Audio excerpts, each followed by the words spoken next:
We like to hop. We like to hop on top of pop. Stop! You must not hop on pop.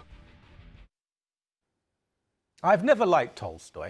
Now, Dr. Seuss's 1963 picture book, Hop on Pop, allegedly encourages children to take a pop at Dad. Well, that at least is what one crazy reader told the Toronto Public Library, and demand that it be banned. Oh, come on. Sun News Straight Talk contributor Paige McPherson is a Dr. Seuss expert. Is that true? No, not exactly, but I am an expert. You play one on TV? Yeah, just that. And I am definitely an advocate of not banning books, unlike this person at the Toronto Public Library. But they didn't ban it, though, did they? The library decided not to, but this person's complaint is particularly absurd. Not only do they want the book banned for allegedly promoting violence against fathers, but they also wanted damages paid to fathers. I don't know, fathers everywhere, I suppose. Well, since 1963, how many fathers have been assaulted by their children because of this book, though? Do we know? Countless. Yeah.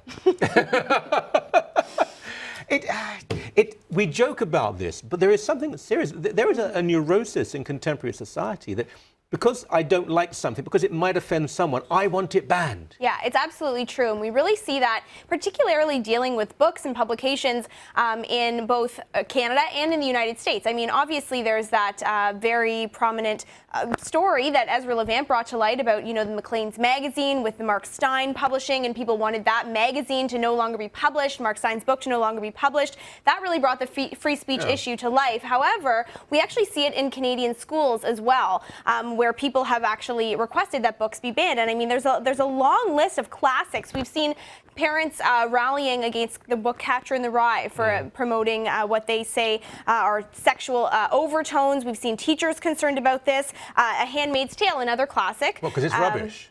by Margaret Atwood. I think that it's actually one of, it's a good book, certainly a classic. I read it when I was in school, and a Toronto parent wanted that banned for profane language and anti-Christian overtones. That was actually in 2008, but there really are many, many examples of this across the country. Well, you've mentioned, look, I think Handmaid's Tale is a clumsy caricature of evangelical Christians, but that's not the point.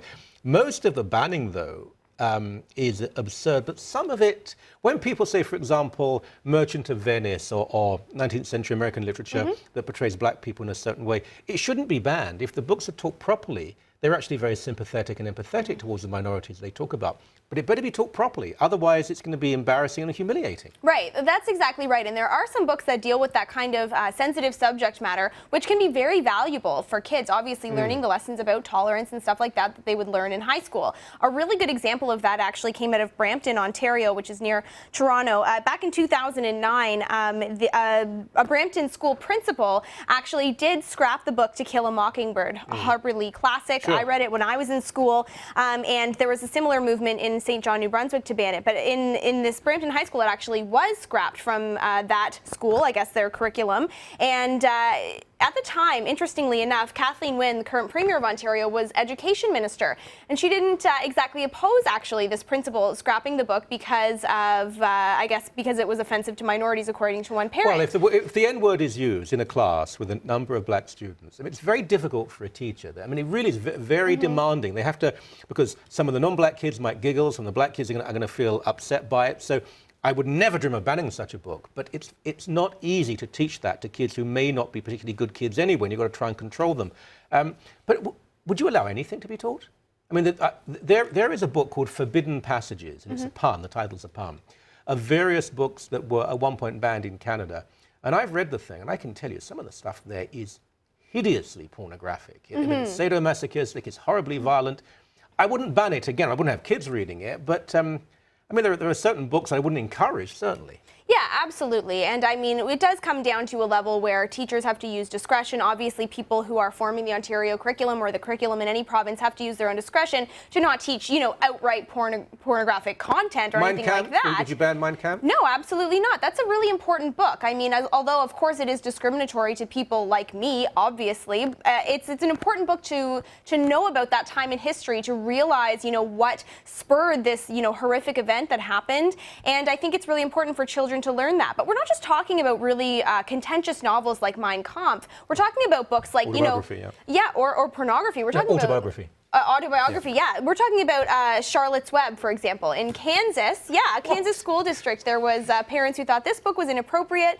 I guess that the offensive to the spider community or the pig community. It was just too sad for children, so they tried to get that banned.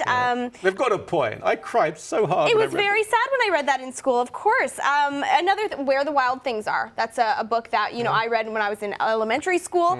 That was banned in many United States, in the South particularly, because a child's tantrum in the book was considered to be too violent. All right. I'm banning you. We're out of time. Thank you very much. Thank you.